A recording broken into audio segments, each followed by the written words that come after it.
Praise the lord. ఈరోజు దేవుడు మనము ఎలా ఉండాలి, ఎలా ఉండకూడదు అని మత్తయి సువార్త 6వ అధ్యాయంలో చెప్పిన మాటలను గురించి ధ్యానించుకుందాం. మనుష్యులకు కనబడవలనని వారి ఎదుట మీ నీతి కార్యములు చేయకుండా జాగ్రత్తపడుడి. లేని ఎడల పరలోకమందున్న మీ తండ్రి యొద్ద మీరు ఫలము పొందరు. కావున నీవు ధర్మము చేయునప్పుడు మనుష్యుల వలన ఘనత పొందవలన వేషధారులు సమాజ మందిరములలోను వీధులలోను చేయులాగున అందర బూర ఊదింపవద్దు. వారు తమ ఫలము పొందియున్నారని నిశ్చయముగా మీతో చెప్పుచున్నాను.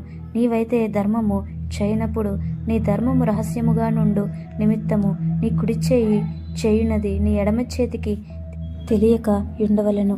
అట్లయితే రహస్యమందు చూచు నీ తండ్రి నీకు ప్రతిఫలమిచ్చును. మరియు మీరు ప్రార్థన చేయనప్పుడు వేషధారుల వలె ఉండవద్దు.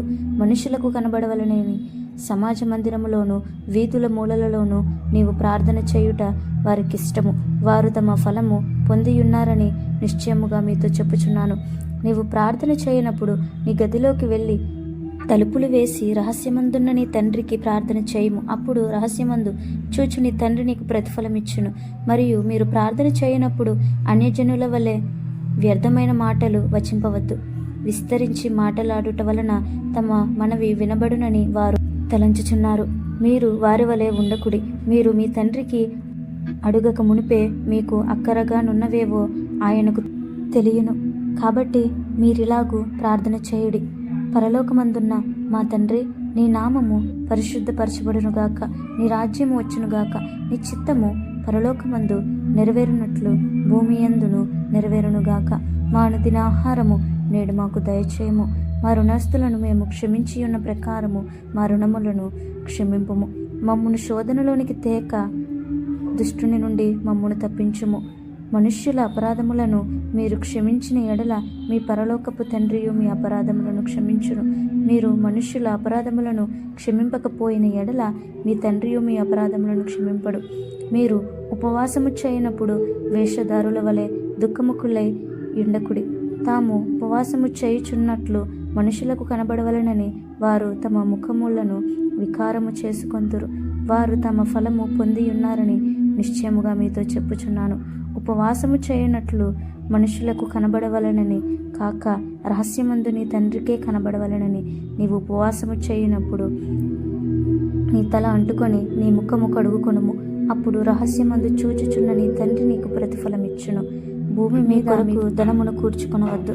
ఇక్కడ చెమ్మటయు తుప్పును తినివేయును. దొంగలు కన్నము వేసి దొంగిల్లెదరు. పరలోకమందు మీ కొరకు ధనము కూర్చుకొనుడి.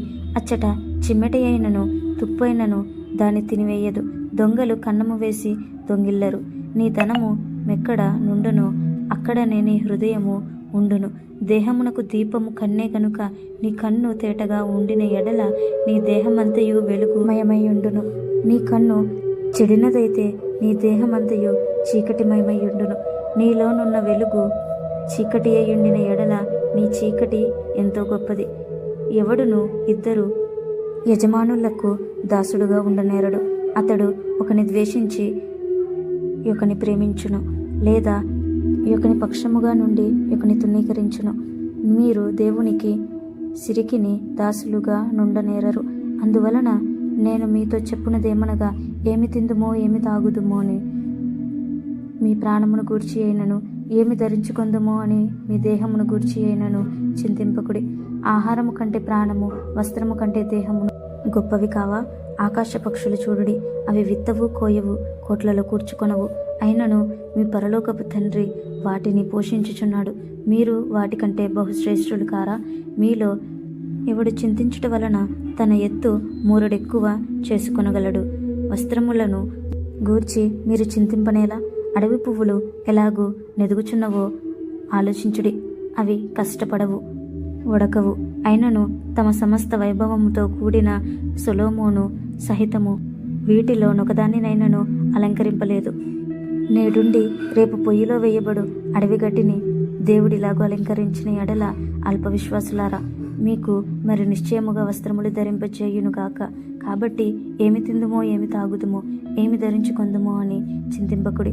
అన్యజనులు వీటన్నింటి విషయమై విచారింతురు. ఇవన్నీ మీకు కావాలనని మీ పరలోకపు తండ్రికి తెలియను. కాబట్టి మీరు ఆయన రాజ్యమును, నీతిని మొదట వెతుకుడి, అప్పుడు అవన్నీ మీకు అనుగ్రహింపబడును. రేపటిని గురించి చింతింపకుడి. రేపటి దినము దాని సంగతులను గురించి చింతించును. ఏ నాటికీడు ఆ నాటికి చాలును.